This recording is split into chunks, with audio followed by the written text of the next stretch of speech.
Happy St. Patty's Day. It is your daily encouragement / update from Pastor Jeff at Adaville Baptist Church. So glad you're tuned in. I thought today, March 17th, would be appropriate to give you a little devotional idea about St. Patrick. A lot of miscommunication about who he was and what he did exactly, but Patrick was not born in Ireland. Most scholars and historians would agree, but he was likely British. However, when he was 16 years old, his family was captured and sold into Irish slavery. So for 6 years, he was a shepherd in Ireland. At 22, he escapes and goes back over to either France or Britain. We don't know exactly. But it was later, in his early 40s, when he was made bishop, that he had a great desire, a missionary desire to go back. He had a very awesome pro-life vision where the children in their mother's wombs were reaching out their hands to him, and he knew God was calling him to go share the faith of Jesus Christ to Ireland. So he goes back. He faces great opposition because of the Druids and the other pagan worships that were happening in that place. And yet, because he's so humble and courageous, he stays the course, and he is personally responsible for leading many, many Irish to Christ.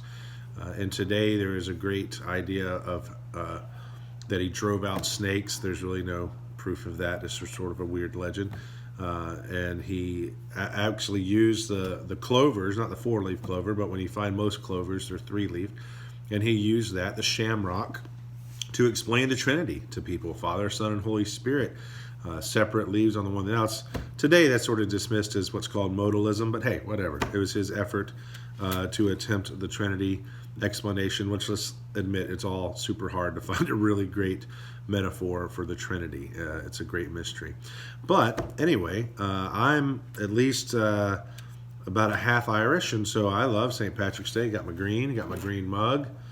I got my Celtic cross right there. So if you're not Irish, it's okay. You can still wear green today and participate.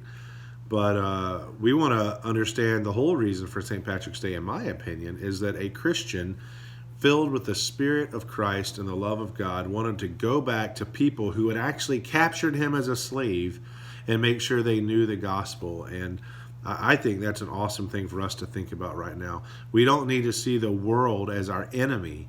We don't need to see what's happening around us and all the lost people as those we should oppose, but necessarily those we should reach. We should reach out to, we should love them. I pray that today, just like St. Patrick, we have a vision to go to those people who would actually even cause us harm and wish us ill.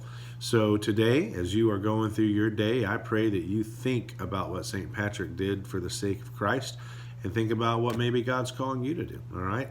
Tonight at Adaville, we have our staff meeting, and we are going to meet and pray and discuss contingency plans for the next several weeks, and really just try to get the Lord to give us a vision for what things are going to look like around here.